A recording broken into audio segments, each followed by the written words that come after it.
Alhamdulillahirabbil alamin wa bihi nasta'inu ala umurid dunya waddin. Asyhadu an la ilaha illallah wahdahu la syarikalah wa asyhadu anna Muhammadan abduhu wa rasuluh alladzi la nabiyya wa la rasula ba'dah, amma ba'du. Para pemirsa Persis TV yang dirahmati Allah Subhanahu wa taala, bertemu kembali dalam kajian kita. Insya Allah pada pertemuan kita kali ini kita akan membahas lagi mengenai sejarah. Tapi kali ini kita akan menggali satu hal yang unik yang mungkin jarang kita dengar, yaitu tentang salah satu penyebab dari melemahnya dinasti Abbasiyah yang nanti berakibat pada hancurnya dinasti Abbasiyah pada periode-periode berikutnya. Nah, mungkin kalau yang kita dengar selama ini, di antara penyebab-penyebab keruntuhan Abbasiyah itu adalah karena munculnya pemberontakan-pemberontakan atau semacam separatisme lah, karena memang di akhir periode Bani Abbasiyah yang dimulai pada tahun 750 Masehi ya, atau 125 Hijriah. Periode ini pada akhirnya itu, pada ujungnya nanti banyak kawasan-kawasan yang melepaskan diri dari kontrol Abbasiyah. Misalnya seperti ada orang-orang Syiah ya, yang mereka mencoba untuk ingin memiliki kekuasaan sendiri. Di antara mereka ini ada orang Qoromitoh, ada dinasti Fatimiyah. Kemudian juga ada di daerah Maroko, di daerah Tunis, orang-orang sana juga ingin melepaskan diri, mereka mendirikan sendiri daulahnya, namanya ada daulah Iqsidiyah, kemudian ada daulah Adarisa dan sebagainya. Kemudian di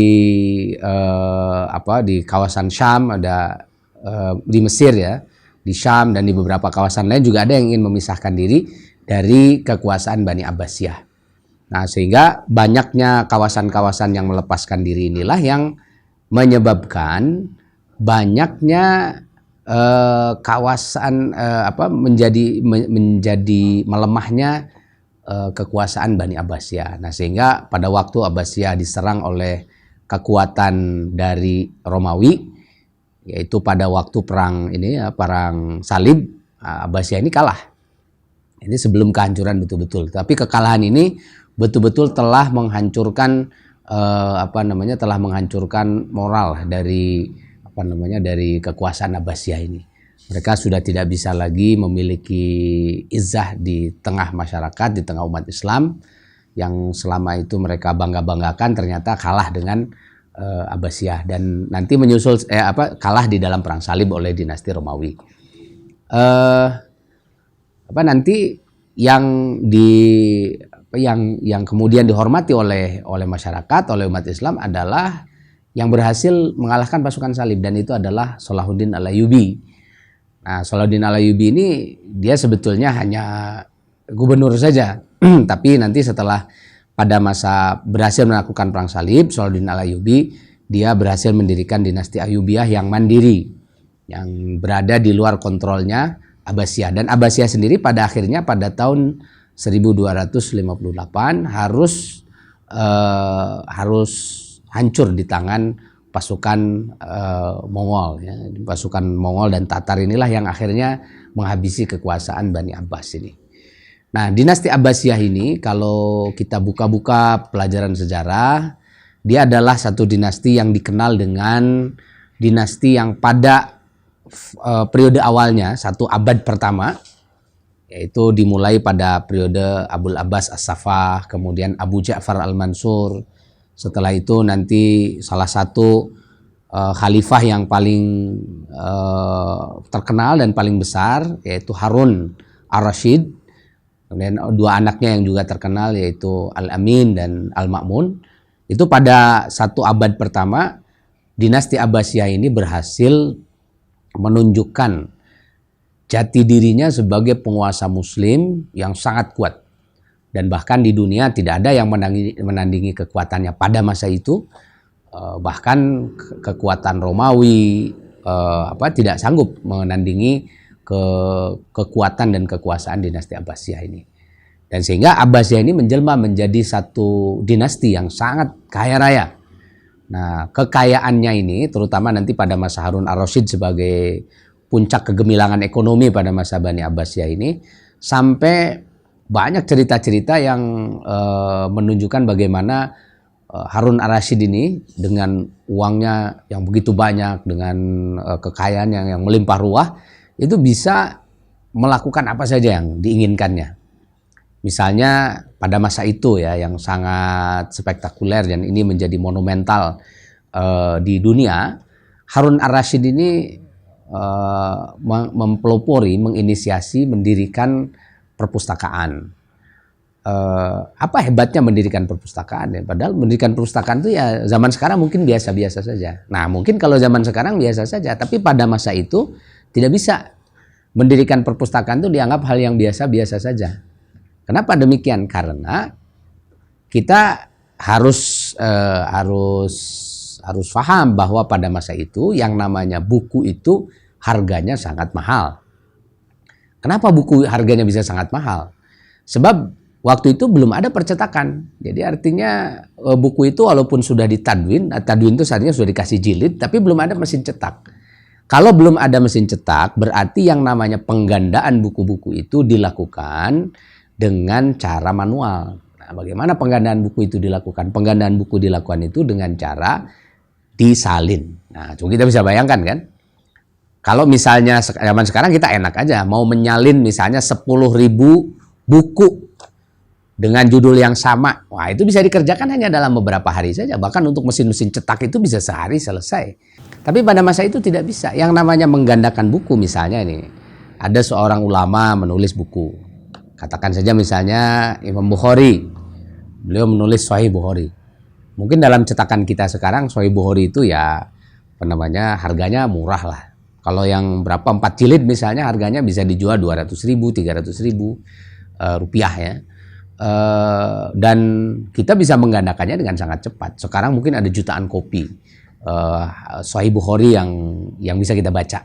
Bisa disimpan di perusahaan perpustakaan dan kita tentu saja bisa membelinya dengan sangat murah. Tapi pada masa itu tidak bisa, yang namanya kita pengen punya Sahih Bukhari itu bisa didapat dengan sangat cepat dan mudah itu enggak.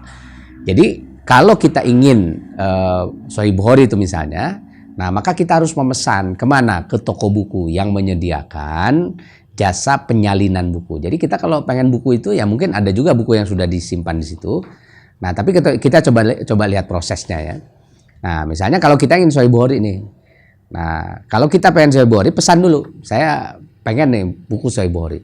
Nah, maka pengerjaan buku Sahih Bukhari itu selain tentu saja membutuhkan material. Pertama, materialnya adalah kertas yang pada zaman itu kertas harganya sangat mahal karena pabriknya jarang. Yang kedua, tinta. Yang juga tintanya juga harganya sangat mahal. Yang ketiga, ini yang lebih mahal daripada bahan baku itu adalah ongkos manusianya. Jadi ongkos manusianya ini jumlahnya sangat melebihi berkali-kali lipat daripada bahan bakunya. Nah, ongkos manusianya ini adalah munakil, dia adalah tukang salin. Jadi si munakil ini dia akan menyalin salah satu manuskrip misalnya dalam Sahih Bukhari lalu dia salin gitu. Nah, lalu kalau sudah selesai menyalin maka buku itu baru bisa kita miliki. Coba kita bisa bayangkan berapa biayanya. Pertama kita harus membayar biaya materialnya. Yang kedua, kita harus membayar ongkos si munakil atau si penyalin itu. Dan yang ketiga, tentu kita harus membayar jasa dari toko buku yang menyediakan buku itu. Dan bisa jadi harga satu Sahih Bukhari yang sekarang mungkin bisa dijual 200-300 ribu, pada masa itu dengan rupiah bisa ada di angka 5 mungkin sampai 10 juta. Nah, bergantung ini kualitas si munakilnya. Nah, tentu saja untuk mengadakan buku-buku itu butuh biaya yang sangat besar. Tidak semua ulama dia punya buku. Makanya kalau dalam kriteria ilmu hadis itu ada 2 kriteria dobit itu ya. Orang yang hafalannya bagus itu ya. Pertama dobit sodri, hafalan ininya sangat kuat. Dan yang kedua itu dobit kitabi, dia kitabnya lengkap. Kalau kitabnya lengkap berarti dia disokong oleh orang-orang kaya atau dia sendiri si ulamanya adalah orang kaya yang bisa mengumpulkan banyak sekali kitab-kitab. Nah, pada masa Harun ar-Rasyid itu melihat bahwa kebutuhan dari ulama-ulama terhadap buku itu sangat tinggi, tapi tidak semua ulama punya uang. Makanya pada masa itu satu-satunya metode yang paling masuk akal untuk memiliki ilmu pengetahuan itu hanya menghafal. Makanya ulama-ulama itu hadis-hadis itu dihafal, Quran dihafal. Semua manuskrip-manuskrip, matan-matan, ilmu-ilmu dari para guru mereka itu ya dihafal semua. Karena tidak ada media yang bisa menyimpan pengetahuan dalam waktu yang lama. Nah, sehingga hafalan itulah satu-satunya medium untuk menyimpan ilmu pengetahuan. Kalau sekarang tentu kita punya banyak perpustakaan di setiap orang ya, di setiap ulama ini mesti banyak bukunya. Nah, pada masa itu buku sangat mahal sehingga tidak setiap pelajar, tidak setiap ulama itu memiliki buku. Nah, Harun ar-Rasyid karena dia sangat kaya itu, akhirnya dia berinisiatif, sudahlah dia cari informasi, menugaskan kepada kepada anak buahnya tentu saja untuk mencari, diinventarisir di mana saja toko-toko buku yang menyediakan buku, siapa saja ulama-ulama yang menulis, dan dibeli semua itu. Siapa yang akan menjual dibeli dan disiapkan tempat, satu bangunan perpustakaan yang disebut dengan Baitul Hikmah. Itu saking kaya rayanya, dan menyediakan perpustakaan masa itu tentu saja beratus-ratus kali lipat biayanya dibandingkan dengan menyediakan perpustakaan pada masa ini. Nah, karena jumlah koleksi yang sangat banyak dan ini buku itu adalah benda berharga, maka Harun ar-Rasyid juga menyediakan para ulama untuk menunggui perpustakaan itu, yang tujuannya adalah nanti membimbing orang-orang yang datang ke sana mencari entry-entry tema apa yang akan mereka butuhkan, lalu ditunjukkan di mana kitabnya. Selain juga menjaga kitab-kitab itu. Dan ini secara tidak disadari malah menjadi satu tradisi baru di dalam pengajaran perguruan tinggi. Jadi perguruan tinggi pertama di dunia itu ya adanya di sini, di Baitul Hikmah ini. Karena orang biasanya di perguruan tinggi itu kan membawa masalah. Setelah itu nanti mencari jawaban untuk masalah itu, lalu mereka membuat risalah. S1, S2, S3 itu kan ujungnya itu menulis karya tulis ilmiah yang diawali dengan merumuskan masalah. Dan itu pada masa Baitul Hikmah didirikan, orang-orang datang ke sana itu tentu saja dengan membawa masalah. Dan nanti akan ditunjukkan, ini semacam pembimbingnya, oleh ulama-ulama yang menunggui perpustakaan itu untuk mencari referensi di sana. Nah, itu satu cerita tentang bagaimana royalnya Harun ar-Rasyid, kan duitnya banyak. Terus yang kedua, Harun ar-Rasyid ini sangat mencintai ulama. Dia juga sangat mencintai ilmu. Salah satu kecintaannya pada ulama dan ilmu pengetahuan ditunjukkan dengan penghargaannya yang amat tinggi kepada para penulis. Jadi para penulis ini pada masa itu, siapapun ulama yang mau menulis karya-karyanya, dia akan menghargainya dengan sangat tinggi. Jadi Harun ar-Rasyid tidak mau ada penulis-penulis itu yang mereka hidup dalam keadaan yang sengsara. Sampai-sampai Harun ar-Rasyid membuat kebijakan. Konon ini ya. Harun ar-Rasyid dia membuat kebijakan bahwa siapa ulama yang menulis, nah nanti hasil tulisannya itu akan ditimbang. Nah, berapa timbangan dari hasil tulisannya itu, itulah nanti akan diganti dengan emas. Kalau seandainya dia menulis misalnya buku 2 kg, maka dia akan diupah dengan 2 kg emas. Ini sangat luar biasa. Ini saking cintanya Harun ar-Rasyid kepada ilmu pengetahuan. Nah, tentu saja ini bukan soal hanya cinta saja, karena di kita juga banyak penguasa-penguasa yang cinta ilmu pengetahuan. Tetapi kalau dia tidak punya sumber daya, nggak punya duit untuk membiayainya, tentu saja tidak mungkin bisa melakukan itu. Dan ini menunjukkan bagaimana Harun ar-Rasyid ini menunjukkan bahwa pada masanya Abbasiyah itu sudah sampai pada puncak pencapaian tingkat ekonomi yang sangat tinggi, yang pada masa berikutnya tidak bisa diikuti oleh penerusnya, bahkan oleh anak-anaknya Al-Amin dan Al-Ma'mun ini.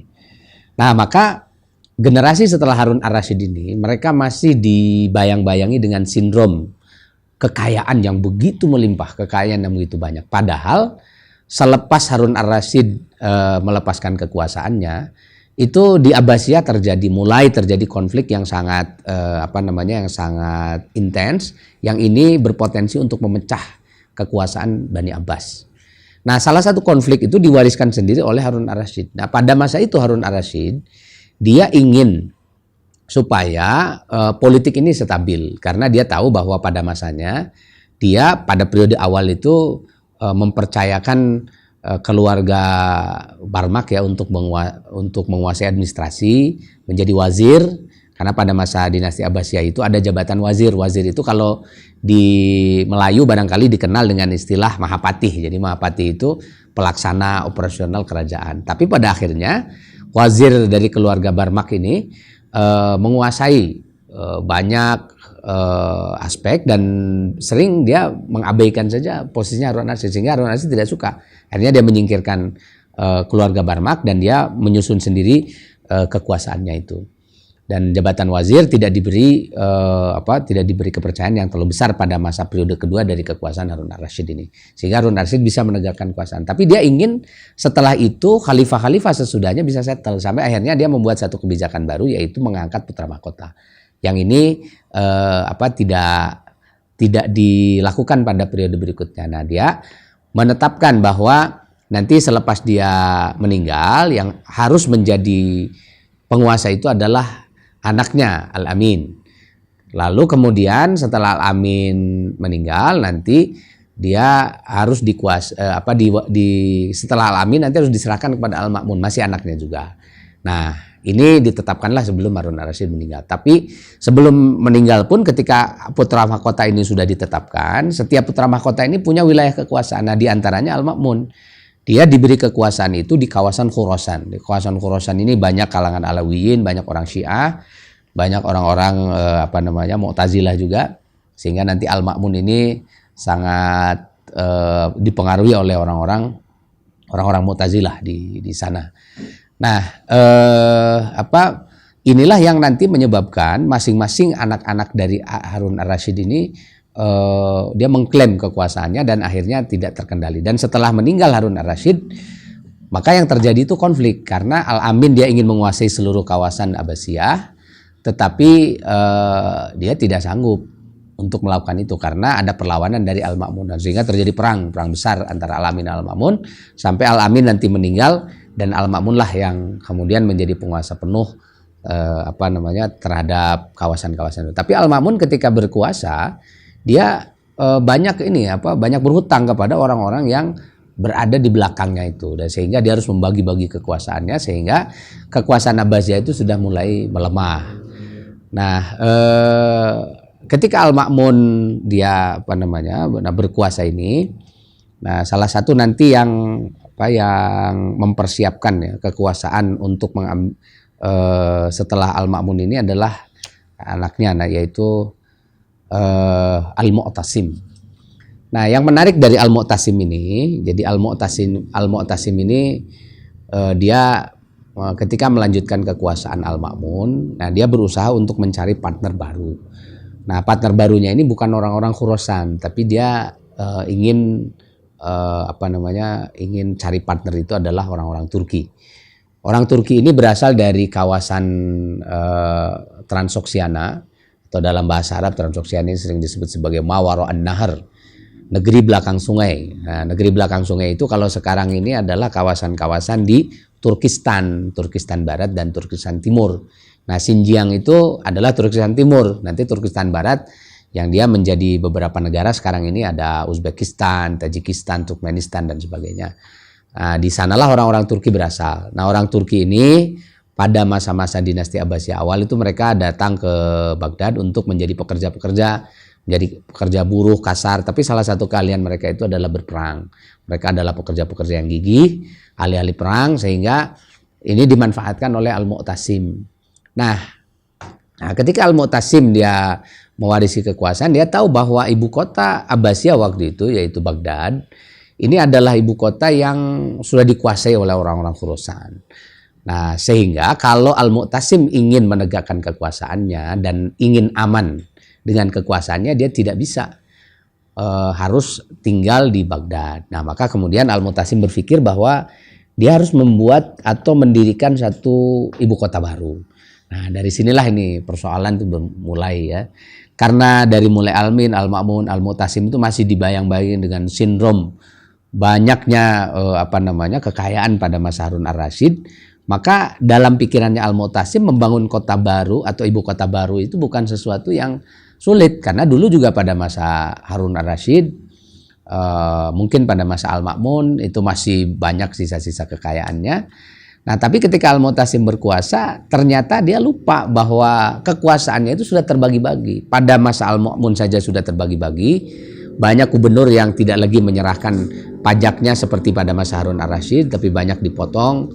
Kemudian banyak juga wilayah-wilayah yang diberi diberi keistimewaan tidak usah membayarkan pajak karena membantu Al-Ma'mun, sehingga penghasilan dan pendapatan negara itu tidak sebanyak pada masa Al-Mu'tasim, tidak sebanyak pada masa Harun ar-Rasyid.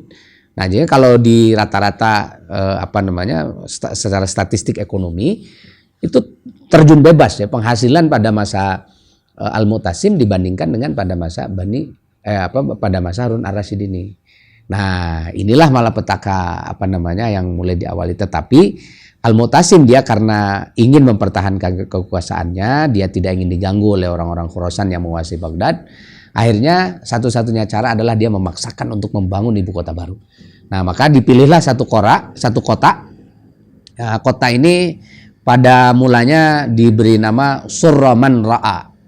Surraman Ra'a itu kalau diterjemahkan atau terjemahkan dalam bahasa kita itu orang yang melihatnya akan senang. Jadi dia ingin membangun suatu kota yang indah. Tapi lama-lama Surraman Ra'a ini diucapkan secara cepat saja menjadi Samarra. Nah, sekarang kalau kita ke Irak itu ada 140 km dari kota Baghdad, kita akan menemukan kota namanya Samarra. Itu adalah kota yang dibangun oleh Al-Mu'tasim ini. Jadi Al-Mu'tasim dia ketika membangun kota ini, dia terpaksa bagaimana mencari uang dari ke sana kemari sampai akhirnya yang dilakukan oleh Al-Mu'tasim adalah hal yang justru akan membunuh kekuasaannya sendiri. Nah, dia demi membangun kota baru ini, setelah dilihat pajak tidak memungkinkan untuk membangun kota dan sebagainya, tetapi dia sudah kadung ingin mempersiapkan kota ini, akhirnya dia semacam mengejar target ya, di kawasan-kawasan yang kira-kira akan menghasilkan uang. Apa yang bisa dia jual, misalnya dia meminta bantuan kepada satu gubernur tertentu dengan imbalan apalah yang bisa diberikan. Jadi kalau satu gubernur ini dia bisa menyerahkan pajaknya tahun ini, tahun depan dia tidak usah bayar pajak atau selama berapa tahun dibebaskan dari pajak asal dia bisa mendapatkan uang untuk membangun kota yang baru ini. Sebab kota Samarra yang dibangun oleh Al-Mu'tasim ini dia tidak ingin kalah dengan Baghdad yang dibangun pada masa kakek buyutnya Abu Ja'far Al-Mansur. Nah, sehingga dengan kemegahan yang luar biasa itu, kota ini menghabiskan dana yang amat besar, yang inilah menjadi malapetaka pertama bagi Abbasiyah. Apa malapetakanya? Nah, malapetakanya ini setelah kota ini berhasil dibangun, maka banyak sekali hutang yang ditanggung oleh Al-Mu'tasim. Hutang-hutang ini secara politik gak bisa dibayar, kecuali dia harus memberikan kompensasi-kompensasi politik. Misalnya kompensasi politik berupa pembebasan pajak, kemudian berupa otonomi, berupa kawasan-kawasan yang boleh mandiri dan sebagainya. Nah, inilah yang tidak difikirkan oleh Al-Mu'tasim di masa-masa berikutnya. Ini menjadi penyakit yang kemudian melemahkan dirinya sendiri. Nah, sejak masa itulah Al-Mu'tasim dia menghadapi satu situasi yang dia sendiri tidak membayangkannya, bahwa sebelumnya dia tidak membayangkan bahwa dia akan mengalami kesulitan. Ya, karena dia menganggap mungkin ya kalau sekarang pajaknya diambil, diberi kompensasi dan sebagainya, hutang dibuat dan sebagainya, ini yang nanti juga dalam masa-masa berikutnya setelah Samarra dibangun akan bisa dibayar. Tapi ternyata tidak. Inilah yang menjadi salah satu kelemahan yang nanti semenjak pembangunan kota Samarra ini, maka secara permanen hampir tidak bisa dipulihkan lagi. Kekuasaan Bani Abbasiyah ini sedikit demi sedikit ditinggalkan oleh para pengikutnya, ditinggalkan oleh kawasan-kawasan yang tidak mau lagi bergabung dengan Abbasiyah ini. Nah, ini membangun ibu kota Samarra inilah yang dalam beberapa catatan sejarawan menjadi salah satu cikal bakal lemahnya sampai nanti hancurnya dinasti Abbasiyah ini, sampai nanti lepasnya banyak kawasan-kawasan dari kekuasaan Abbasiyah. Nah, oleh sebab itu tentu saja ini harus menjadi pelajaran buat kita. Memang saya kira banyak ya kota-kota atau negara-negara yang membangun ibu kota baru di berbagai di berbagai kawasan. Tetapi tentu saja keberhasilan membangun ibu kota baru itu tentu harus diperhitungkan dengan sangat matang, mempertimbangkan kekuatan. Kalau kekuatan ekonomi terutama, karena membangun kota ini kan adalah persoalan ekonomi ini. Persoalan ada tidak dananya, tersedia tidak. Tapi kalau semacam yang dilakukan Al-Mu'tasim, yang dia membangun kota dengan menggadaikan kekuasaannya, dia disokong dengan utang-utang yang begitu banyak, inilah yang justru melemahkan kekuasaannya. Dan ini patut dijadikan sebagai salah satu indikator bahwa siapa yang membangun kota tetapi dia tidak memperhatikan kemampuannya, maka justru ini akan menjadi awal mula kehancurannya. Dan di mana-mana salah satu penyebab ya hancurnya satu dinasti, satu kekuasaan, satu negara, satu kekaisaran di manapun ya, itu diawali dengan sikap berfoya-foya, bermewah-mewah di tengah kemiskinan yang melanda, di tengah tidak punya sumber daya ekonomi yang memadai untuk itu. Nah, inilah yang menjadi sebab runtuhnya satu kekuasaan itu. Nah, jangan sampai di tengah-tengah kemiskinan, di tengah-tengah masyarakat yang masih secara ekonomi tidak menguntungkan, secara politik juga tidak menguntungkan, terus tiba-tiba kita mengambil satu kebijakan yang kontraproduktif, yang bukan malah nanti akan memperbaiki satu situasi, tapi justru malah memperparahnya. Jadi pembangunan infrastruktur pada masa Al-Mu'tasim, pembangunan ibu kota baru pada masa Al-Mu'tasim ini sebenarnya sudah cukup menjadi contoh buat kita bagaimana kita membangun negara ini harus dengan perhitungan yang benar. Sebab kalau hanya mengandalkan atau hanya sekedar ingin terlihat mewah, ingin terlihat hebat, ingin terlihat keren, mercusuar, kelihatan hebat di atas, tetapi di bawahnya rapuh, tidak punya fundamen yang kuat, tidak punya fondasi yang kuat, semuanya dibangun dengan utang, semuanya dibangun dengan dengan pinjaman-pinjaman yang tidak fundamental, maka inilah yang akan menyebabkan kehancuran itu. Ini beda dengan masa Harun Ar-Rasyid. Harun Ar-Rasyid itu bisa bikin apa-apa. Dia bisa membangun Baghdad jauh lebih hebat dibandingkan dengan pada masa Abu Ja'far Al-Mansur. Abu Ja'far Al-Mansur telah memulai membangun kota Baghdad dari nol ya, yang sebelumnya tidak ada kota, dibangun kota dengan satu arsitektur yang sangat menarik, luar biasa. Lalu pada masa Harun Ar-Rasyid, karena memang sumber dayanya tersedia, Harun Ar-Rasyid membangun kota ini dengan sangat luar biasa. Dan itu tidak menggoyahkan kekuasaannya. Kenapa? Karena dia autentik. Dia memang membangun kota ini dengan penuh disiplin. Kalau kita lihat bagaimana Harun Ar-Rasyid ini adalah khalifah yang walaupun kaya raya, tapi beliau ini dikenal sebagai khalifah yang zuhud. Khalifah yang tidak senang bermewah-mewah, berfoya-foya secara pribadi. Dia adalah khalifah yang sangat rajin beribadah, dia adalah khalifah yang menjaga perilakunya dengan syariat-syariat Allah Subhanahu wa taala dengan sangat baik, sehingga rakyatnya sangat mencintainya. Di samping itu, Harun Ar-Rasyid ini adalah satu khalifah yang memiliki kecerdasan luar biasa, sehingga dia bisa mengendalikan kekuasaan dan mendatangkan kekayaan yang banyak, sehingga dia bisa membangun peradaban yang sangat tinggi di kota Baghdad pada masa itu. Dan ini hanya ditinggal beberapa periode saja, mungkin dari Al-Ma'mun, kemudian ke Al-Amin, dari Harun Ar-Rasyid ke Al-Amin, Al-Ma'mun, kemudian ke Al-Mu'tasim, itu hanya selang 3 penguasa saja. Dan setelah itu kondisi Baghdad sudah tidak bisa dipertahankan lagi. Kondisi Abbasiyah ini sudah kacau balau, sudah banyak kawasan-kawasan yang melepaskan diri dari kekuasaan Bani Abbasiyah ini. Nah, inilah saya kira hal-hal yang membuat kita harus berpikir ya, bahwa memang hal-hal yang hanya didasari dengan keinginan untuk dilihat seolah-olah kita hebat ya, itulah yang menjadi malapetaka awal. Itu juga yang dilakukan oleh Al-Mu'tasim. Al-Mu'tasim itu dia ingin membebaskan diri dari bayang-bayang Baghdad. Dia ingin terlihat bahwa dia adalah khalifah yang keren. Dia bisa membangun satu ibu kota baru yang betul-betul independen, bisa melepaskan diri dari Abbasiyah yang lama. Dia ingin menjadikan Samarra itu lebih hebat daripada Baghdad. Nah, tapi ternyata pada kenyataannya dia hanya membangun keinginannya itu di atas angan-angannya saja.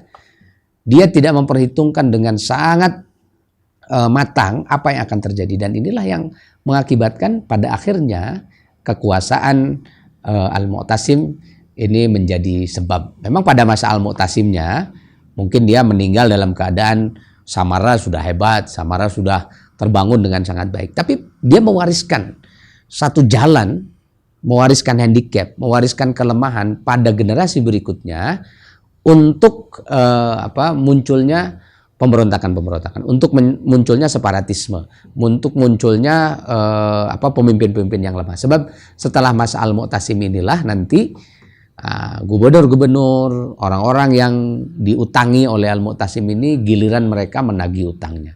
Dan tidak ada cara yang lain memberikan bayaran atas utangnya itu kecuali yang melepaskan kawasan. Dan inilah yang menjadi sebab kenapa kemudian Abbasiyah itu menjadi lemah. Nah, ini kalau betul-betul tanpa perhitungan itulah akibatnya, dan kita menyaksikan Pak Abbasiyah walaupun bertahan setelah itu sekitar 2,5 abad, tapi bertahan dalam keadaan yang sangat menyedihkan karena pada akhirnya sudah bukan Abbasiyah lagi yang berkuasa. Sempat orang-orang Turki yang menguasai Abbasiyah, walaupun khalifahnya disebut Abbasiyah, tetapi pada kenyataannya yang mengendalikan orang-orang Turki. Kemudian beralih, orang Turki bisa disingkirkan, tapi ternyata yang berikutnya justru orang-orang Khorasan yang menguasai kawasan itu. Dan berikutnya lagi orang Khorasan bisa disingkirkan, Abbasiyah kembali lagi atau dinasti Hashimiyah. Tetapi mereka tidak bisa bertahan karena sudah muncul penguasa-penguasa baru. Ada Fatimiyah, ada Mughal, ada